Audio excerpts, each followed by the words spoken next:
नमस्कार। आपका अखबार के इस अंक में आपका स्वागत है। मैं हूं प्रदीप सिंह। कुछ पहेलियां होती हैं जिनको बूझना बड़ा कठिन होता है और कुछ पहेलियां ऐसी होती हैं जिनको बूझना कुछ लोगों के लिए बहुत कठिन होता है।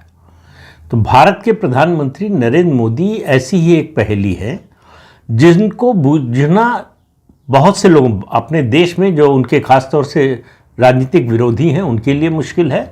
और अंतर्राष्ट्रीय स्तर पर अगर अभी बात करें तो अमेरिका के राष्ट्रपति डोनाल्ड ट्रंप के लिए बूझना लगभग असंभव जैसा लग रहा है, कम से कम अभी तक के व्यवहार से।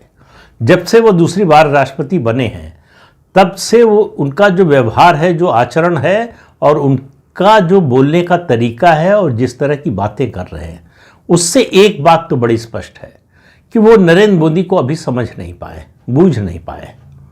उनको मालूम नहीं है कि ये देश भगवान राम और भगवान कृष्ण का देश है भारत, और भगवान कृष्ण से बड़ा रणनीतिकार पूरे ब्रह्मांड में कोई नहीं हुआ, मानव इतिहास में कोई नहीं हुआ। और नरेंद्र मोदी उसी द्वारकाधीश की नगरी से आते हैं। तो नरेंद्र मोदी को बूझना डोनाल्ड ट्रंप जैसे अति उत्साही व्यक्ति और अधीर व्यक्ति के लिए बहुत मुश्किल है। इसका ठीक उल्टा है प्रधानमंत्री नरेंद्र मोदी का व्यक्तित्व। गंभीरता की या धैर्य की तुलना की जाती है तो सागर से की जाती है। नरेंद्र मोदी की गंभीरता, उनका धैर्य सागर से भी गहरा है। और ये कोई बात मेरी राय नहीं है, ये 24 साल का उनका राजनीतिक जीवन बताता है सबके सामने, सार्वजनिक रूप से। इसमें कोई छुपी हुई बात, कोई मैं कोई छुपा हुआ राज नहीं बता रहा हूँ। ये सबके सामने, पूरी दुनिया के सामने, खासतौर से भारत के लोगों के सामने तो है ही, प्रत्यक्ष रूप में है। डोनाल्ड ट्रंप को अगर मोदी को समझना था तो कम से कम उनको एक बार सोनिया गांधी और राहुल गांधी से पूछ लेना चाहिए था, जो 24 साल से कोशिश कर रहे हैं नरेंद्र मोदी को नीचे गिराने की, नरेंद्र मोदी को छोटा करने की, नरेंद्र मोदी को पराजित करने की, नरेंद्र मोदी को परेशान करने की, नरेंद्र मोदी का धैर्य तोड़ने की। और अब ऐसा लगता है कि उन दोनों ने, माँ बेटे ने, मान लिया है कि ये उनके बस की बात नहीं है। विदेशी संस्थाओं की मदद ले रहे हैं, भारत विरोधी तत्वों की और इकोसिस्टम की मदद ले रहे हैं, उसमें भी उनको कामयाबी मिल नहीं रही है। बहुत कोशिश कर ली, तरह तरह से कोशिश कर ली, हालांकि उनकी कोशिश अब भी जारी है, लेकिन उनको भी मालूम है अंदर से कि ये उनकी कोशिश सफल नहीं होने वाली। अब बात डोनाल्ड ट्रंप की है। जब से बने हैं, आप देखिए, खास तौर से 2 खंडों में बांट कर देखिए, ऑपरेशन सिंदूर से पहले और ऑपरेशन सिंदूर के बाद। ऑपरेशन सिंदूर के पहले से ही ये लग रहा था कि डोनाल्ड ट्रंप से भारत को जो उम्मीद थी, उस उम्मीद पर वो खरा नहीं उतरने वाले हैं। ऑपरेशन सिंदूर के बाद ये प्रमाणित हो गया, स्थापित हो गया, ये पूरी तरह से स्पष्ट हो गया। अब ऑपरेशन सिंदूर का और डोनाल्ड ट्रंप और मोदी का या अमेरिका और भारत के संबंध का क्या संबंध है, क्योंकि ऑपरेशन सिंदूर तो पाकिस्तान के खिलाफ हुआ था। तो आप समझिए डोनाल्ड ट्रंप की पहले मुश्किलें। उनकी मुश्किल क्या है? पहली मुश्किल है उनकी अमेरिका की अर्थव्यवस्था, जो $40 ट्रिलियन के कर्ज में डूबी हुई है। उनको निकालना है। नारा देकर आए थे, मेक अमेरिका ग्रेट अगेन। यहां तो अमेरिका गड्ढे में जा रहा है। और दुनिया में कोई ऐसा देश नहीं जिसको एनर्जी की जरूरत नहीं है। एनर्जी पर जिसका कब्जा होगा उस देश का आगे बढ़ना तय है।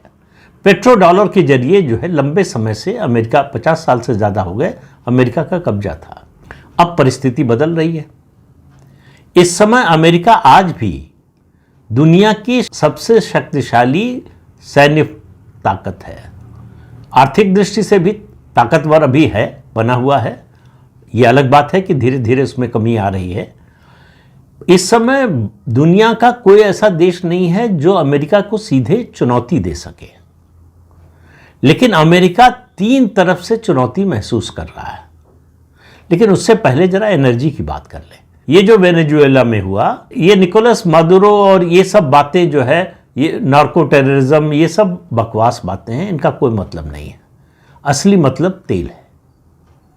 अमेरिका को दिखाई दे रहा था कि वेनेजुएला, जिसके पास दुनिया में सबसे बड़ा तेल भंडार है, उस पर धीरे धीरे चीन का कब्जा होता जा रहा है। चीन और वेनेजुएला के जैसे संबंध बढ़ रहे थे और इकोनॉमिक क्षेत्र में जिस तरह के उनके संबंध प्रगाढ़ हो रहे थे, अमेरिका के लिए ये खतरे की घंटी थी। अमेरिका किसी भी हालत में नहीं चाहता था कि वेनेजुएला का जो ऑयल रिजर्व है उस पर चीन का आधिपत्य हो जाए।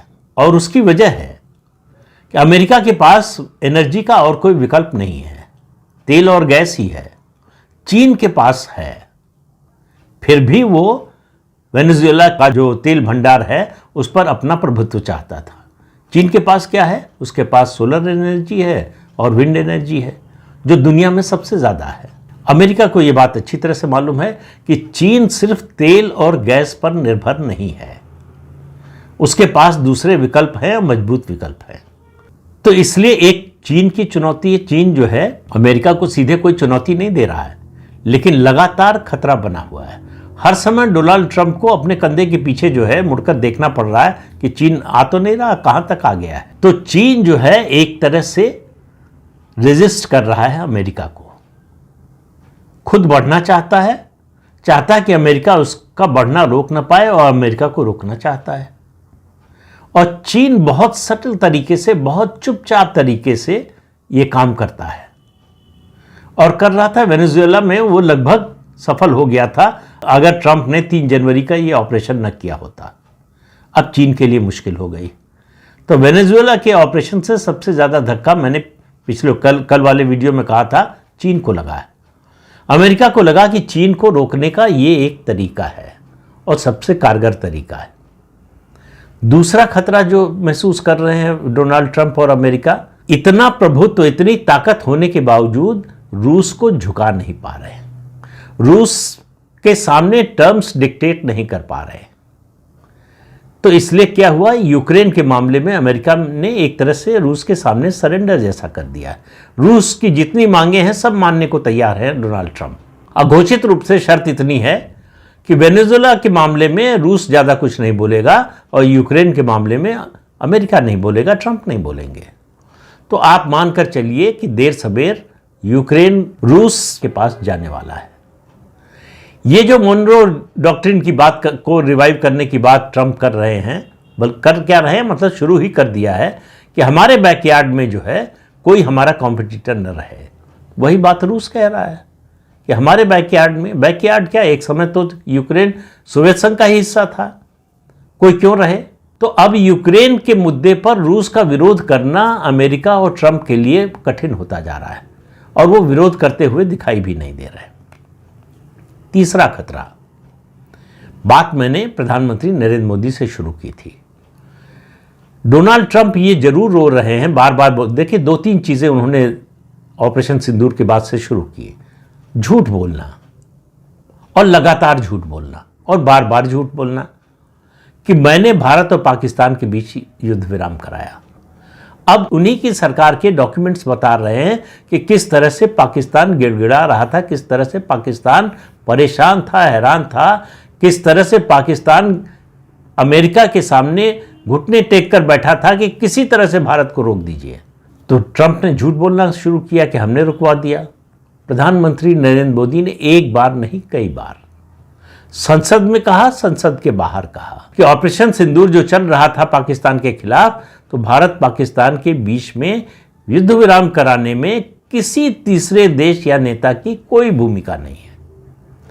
यह ट्रंप के झूठ को एक्सपोज करना था, लेकिन ट्रंप ऐसे व्यक्ति हैं जो इन बातों से जिन पर कोई असर नहीं पड़ता, बड़ी मोटी चमड़ी है। उन्होंने उस झूठ को बोलना जारी रखा और आज भी जारी रखा हुआ है, अब भी बोलते हैं, समय समय पर बोलते रहते हैं। फिर उन्होंने दूसरा काम यह किया, कहा कि भारत रूस से तेल खरीद रहा है, यह बात मुझे पसंद नहीं।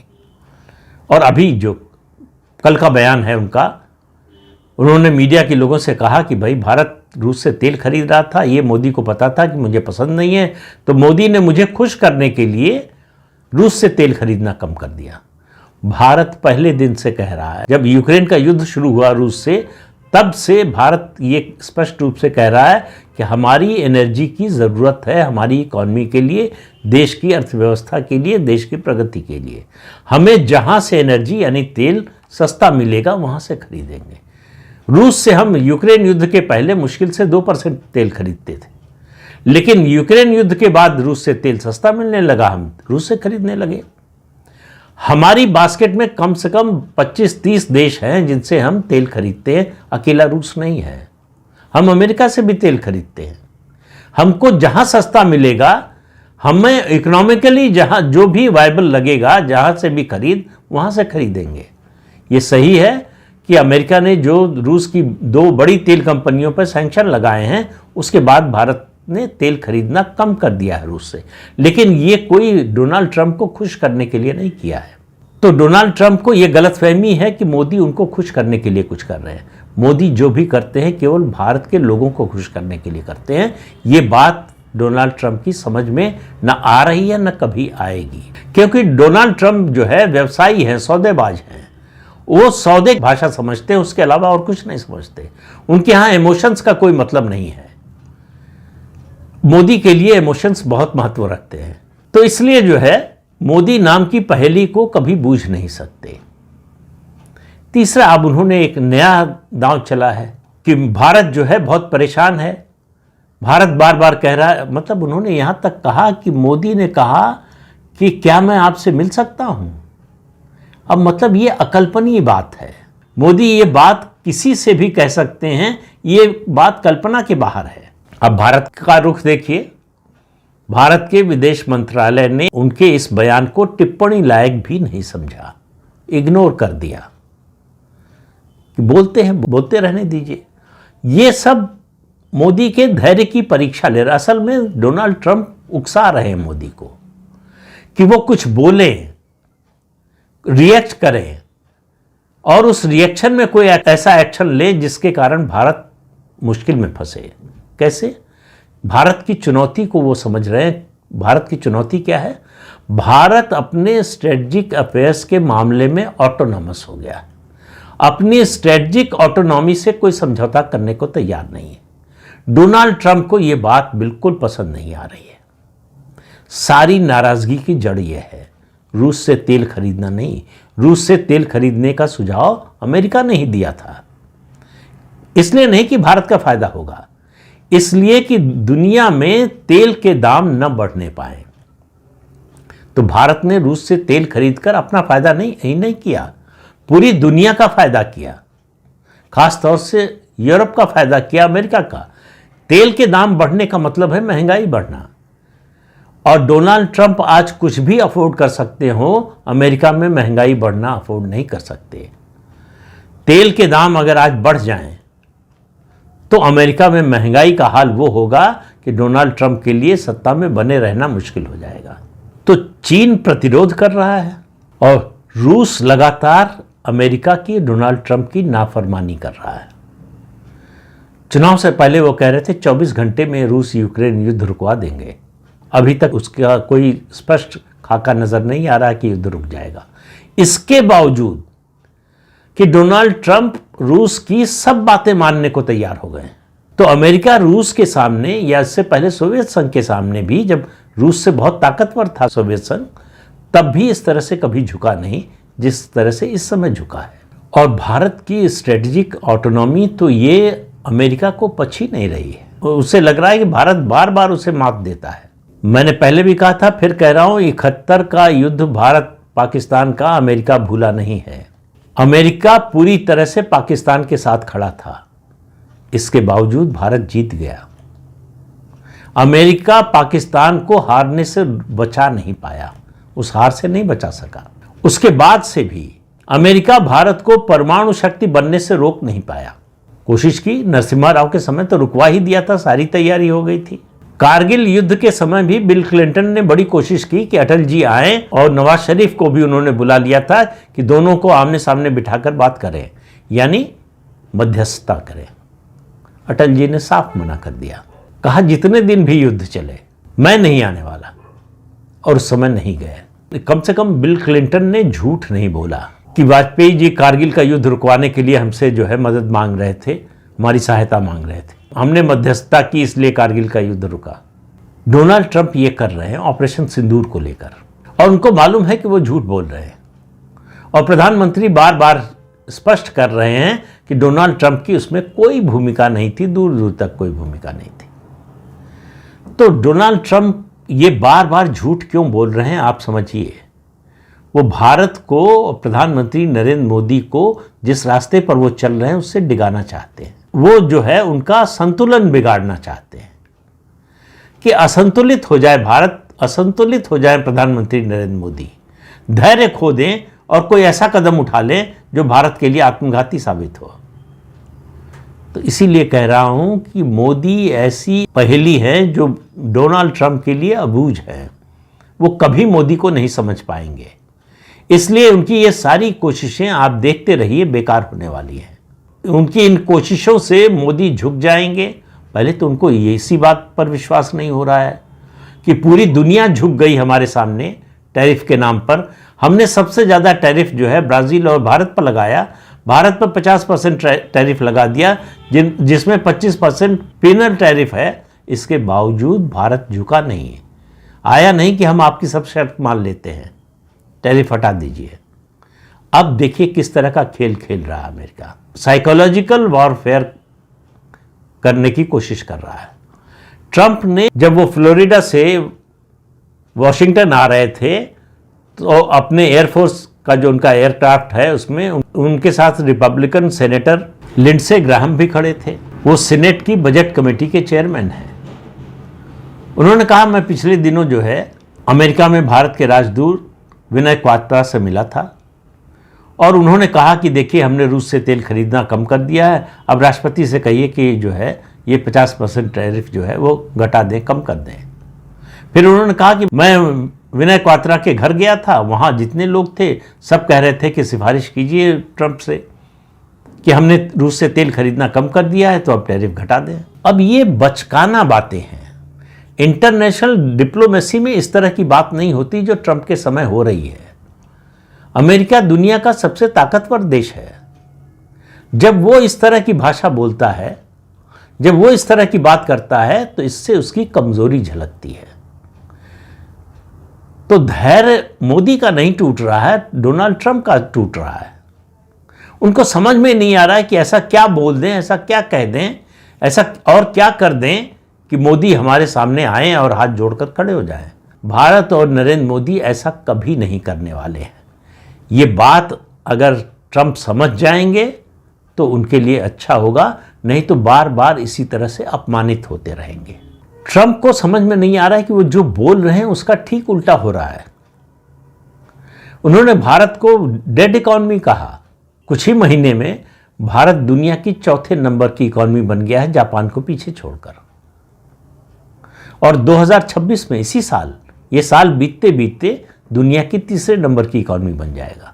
लेकिन ट्रंप ने इस बात पर कोई अफसोस भी जाहिर नहीं किया कि उन्होंने भारत की इकॉनमी के बारे में गलत बोला था, क्योंकि गलत बोलना, झूठ बोलना उनका स्वभाव बन गया है। लेकिन उनको ये समझ में नहीं आ रहा है इन बातों से भारत पर और प्रधानमंत्री नरेंद्र मोदी पर कोई असर नहीं पड़ता। उनका एक ही लक्ष्य है, इंडिया फर्स्ट। इसमें जो सहायक है वो साथ है, जो सहायक नहीं है वो विरोधी है, या कम से कम वो साथ नहीं हो सकता। ये स्पष्ट संदेश प्रधानमंत्री नरेंद्र मोदी ने पूरी दुनिया को दे दिया है। तो इस अंक में इतना ही। अगले अंक में फिर मिलेंगे किसी नए मुद्दे के साथ। तब तक के लिए अनुमति दीजिए। आपसे अनुरोध है कि चैनल देखिए, शेयर कीजिए, लाइक कीजिए और सब्सक्राइब जरूर कीजिए। नमस्कार।